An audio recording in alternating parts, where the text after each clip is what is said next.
What's up, y'all? Knight's Edge here again. Got a really cool knife review for you today. This one is sent in by Mr. Eddie. Y'all go check him out on Instagram, Mr. Eddie_411. He's going to be linked down in the description. Really great guy. Got a really big knife collection. I've been doing the last few days, as a matter of fact, been reviewing nothing but his knives that he sent me in to review. And it's because people like him that I get to check out really super cool knives like this. This one is very definitely a unique knife. This is the Reate T6000. Super overbuilt knife. It's got a bigger brother called the T1000, and this is the T6000, 2024 T6000 as a matter of fact. Really good looking knife. A lot of intricacies about it. We're going to talk all about it. Let me go ahead and pop it open. Big old blade there. We'll go ahead and get the size comparisons, specs, dimensions, all that out of the way, so you kind of know what you're dealing with here. Definitely an overbuilt knife, I would say, more than full size. Now, as far as length goes, if you measure from the tip of the blade all the way to the end of the handle, you're looking just a hair, right at 8 inches, I'd say. Maybe a hair under 8 inches. Now, that's, pretty much in reasonable knife size territory, right? So look at the blade length. With the blade length, if you go all the way to where the blade meets up with the handle down here, you're looking right at about 3 3/4, right at 3 3/4 of an inch or so. And cutting edge, you're looking at 3 1/4. So when you look at it like that, just the length, there's not really a whole lot, that seems overbuilt, but that's pretty much where that ends at. So you pick it up. You can definitely feel it whenever you pick it up. It's a heavier knife. Look at the blade stock thickness on this thing. Almost a 1/4 inch, right? Let's see. Let me measure. Let me see if I can. I think it is a 1/4 inch actually on the thickest part of the spine. Right at it, right? I'm going to close these, turn them off, turn them back on, zero them out, open it back up.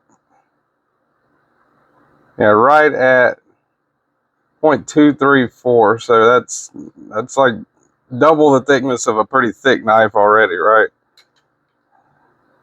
Pretty close to a 1/4 inch, right at a 1/4 inch blade stock thickness on this one. Pretty insane. So flip it over behind the edge. What you got behind the edge? Let me try to get it, because it does go down pretty quick. 32 thousandths, still definitely super duper thick. Handle thickness, this is probably going to be crazy. I haven't done this one yet, but pretty thick handle on this one. Almost 3/4 of an inch handle thickness. That is insane to me. It's a super duper thick handle for sure. No doubt about it. So now that you can tell it's a pretty thick knife, right? I mean, look at my thumb up against that blade stock. That's crazy. Super duper thick knife. We'll go ahead and do some size comparisons. Now, like I said earlier, from the side, it's a Spyderco Paramilitary 2, Spyderco Para 3. Now, looking at it from the side, say, okay, well, it's, kind of more along the lines of the size of the Paramilitary 2. Not really crazy, right? But if you flip it over, that's the blade stock thickness difference you're looking at there. That's pretty crazy, Paramilitary 2, not especially a thin knife. I'd say about a normal blade stock thickness on that one, and it's almost twice the thickness it looks like, so that's pretty crazy, right? So we'll go ahead and put the Spydercos up, get a couple more out here. Let's do the Doug Ritter Hogue RSK MK1 and the Hogue Deca, right? So definitely more along the lines of the size, the length anyway, blade length of the and overall length of the RSK MK1. But whenever you look at the blade stock thickness on it, that is pretty insane difference there, right? All right, one more. Let me get it out. I didn't think of this before, but this is the 8010. Now the 8010, when you look at it from the side, 8010 looks like a larger knife, right? And I mean, it is larger as far as length goes, and actually is definitely larger as far as sharpened edge goes. But again, whenever you flip it over, the 8010's got relatively thick handles, which are dwarfed by that. And again, blade stock thickness is insanely thick on the T6000. All right, so it's kind of like an homage to the Terminator series, I would say. Obviously, you know, the way this is built, it's got a super modern look about it. So I think that's pretty cool. Now we'll go ahead and get the scale out. I'm waiting to do this. See if we can get a weight on this bad boy here. Oop. Disengage that. Let me put it right in the middle. 8.9 ounces.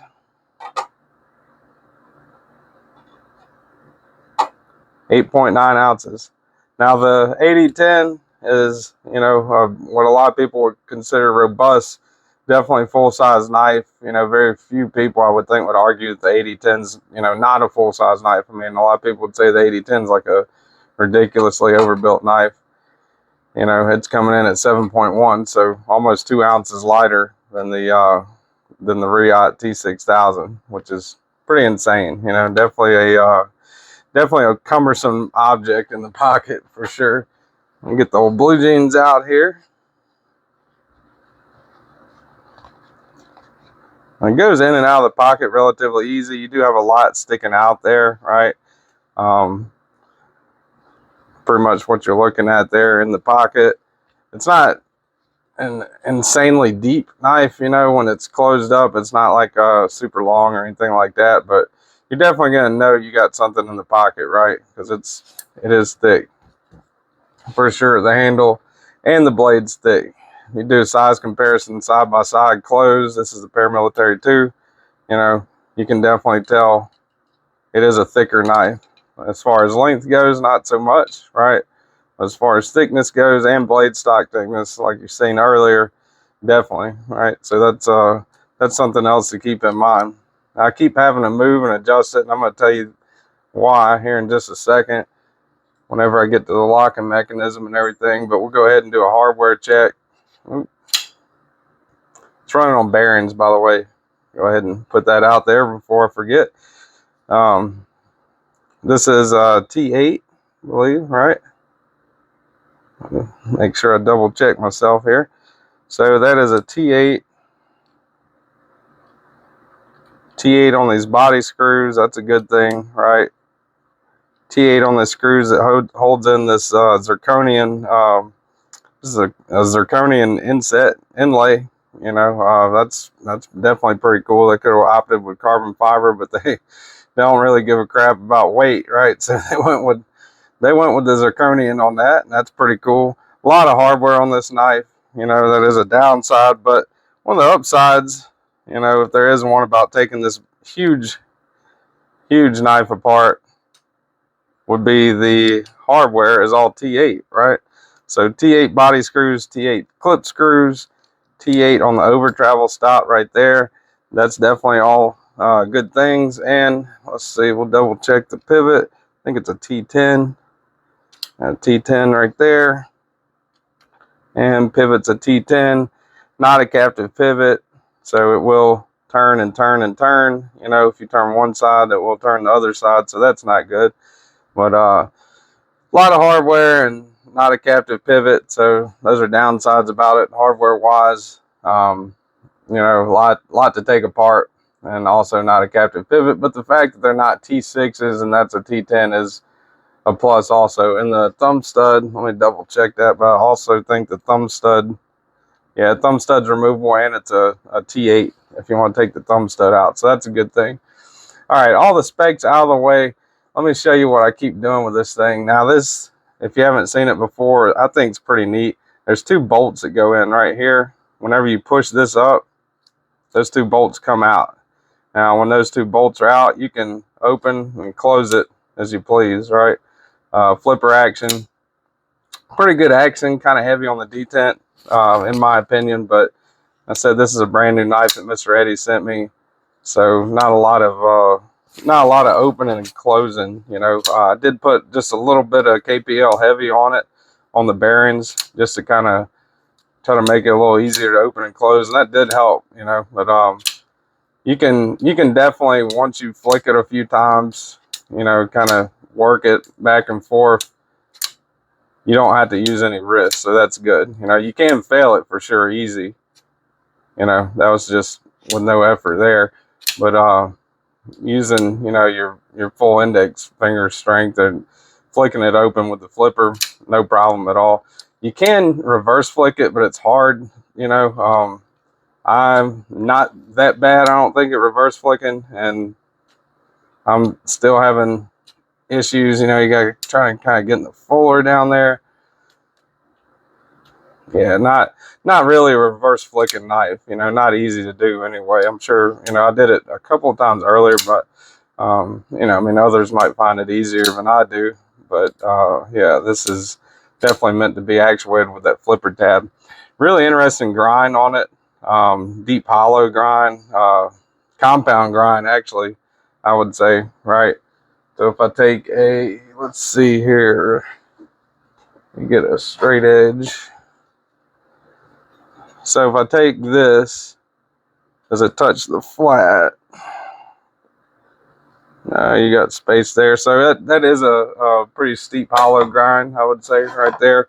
Compound grind too, because, you know, it cuts down there, and it's got that fuller in the middle. Nice little notch up here whenever you're choked up. Now, one thing you do have to be careful of when you choke up, you can see right there, you got to be careful, depending on how fat your fingers are or how skinny they are, that choil might work a little better for you, right? Very easy to slide up and down, you know, but if you go all the way up to where that's at and you're still choked back, it feels pretty solid, feels pretty locked in right there. Very thick knife, but ergonomically, I don't think it's too bad. I mean, whenever you're holding it, you definitely got a heavy, thick object for sure. You know, no doubt about that. There's no arguing that whatsoever, I don't think. Balance is definitely more towards the handle, you know, balance right about there, you know, right around where the Reate's at. You know, not a terrible balance point, but you definitely know you got a super, super thick knife when you're handling this thing, without a doubt. Super expensive knife. I mean, in my opinion, not, you know, extreme ultra expensive. I have handled like more expensive knives, but this one is $497 actually. I think they are available right now on let's see, where was I at here? GP Knives. That's the site I'm looking on right now. I checked White Mountain Knives, a couple other spots. GP Knives are available. It's saying their Rockwell hardness on the M390 is 60 to 61. That's a little bit above the industry standard, and that's you know, that to me, if they're doing it at 60 to 61, that's definitely better than 58 to 60, you know, 61 or 59 to 61. So the M390 is not, at least, you know, super soft, so that's a good thing. Super thick blade stock on this one, as I mentioned before. To actuate those two bolts, you push up on this zirconium switch right here. Now, this is all zirconium, this backspace zirconium, really super nice. You got a lanyard hole that's zirconium. All this is titanium. The insets right here, inlays are zirconium. That's really nice. You know, that inlay is as well. It's kind of running on like a spring system, so when you push these two bolts in, you know, that goes into the tang of the blade and it is locked in. You know, even when you disengage the frame lock, it's not going anywhere. And you can do the same thing whenever it's closed, right? So to disengage it, you push up on this switch, and it runs on like a little spring system in there. Kind of hard to see it, but there is like a little spring system in there. Let me get the flashlight real quick. You can tell.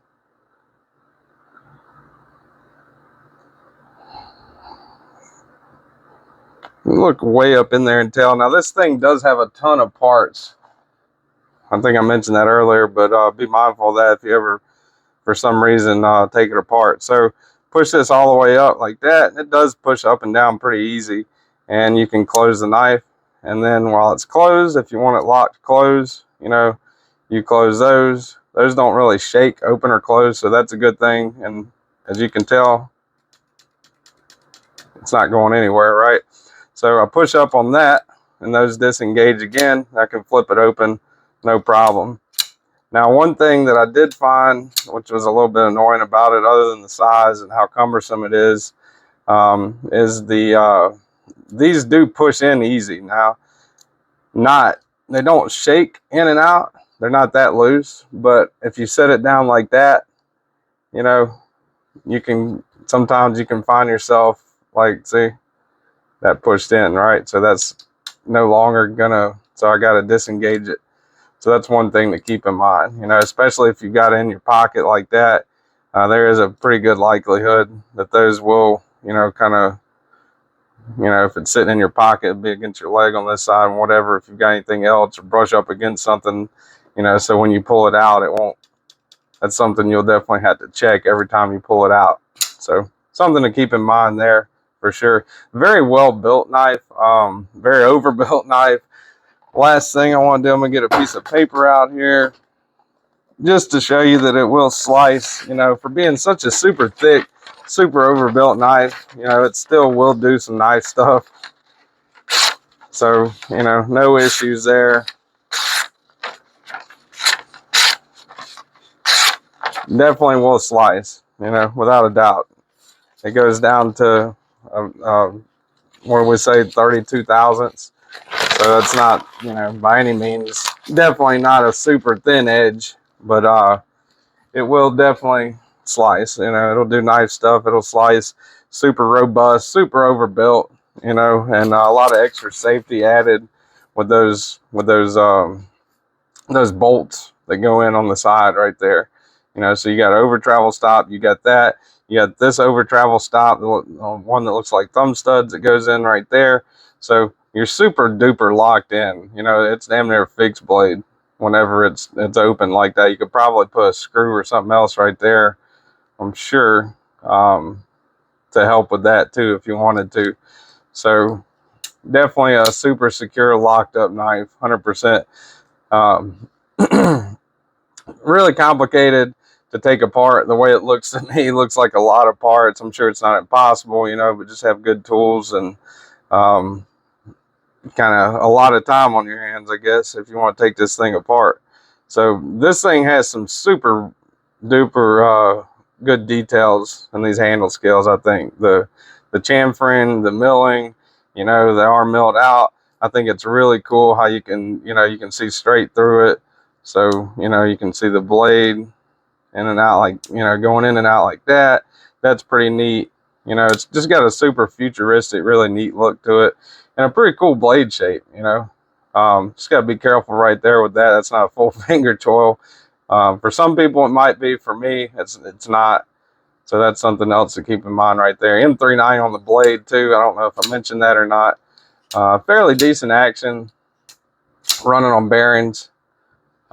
This one is, I think I said already, but $497 is the price of GP knives for this particular version. They do get more expensive.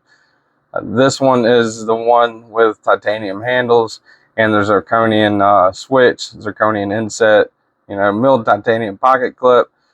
Really super robust, really nice knife.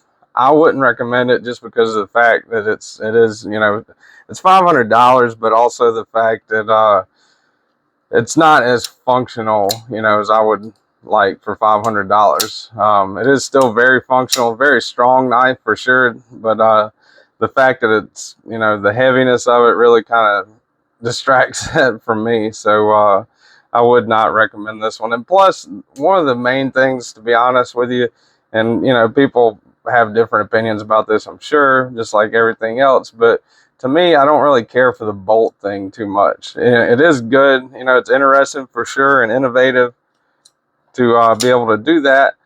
But also, if I'm using this thing and I accidentally, bump it or close it or something, I go to close, I'm gonna get kind of frustrated, to have to go back and do that.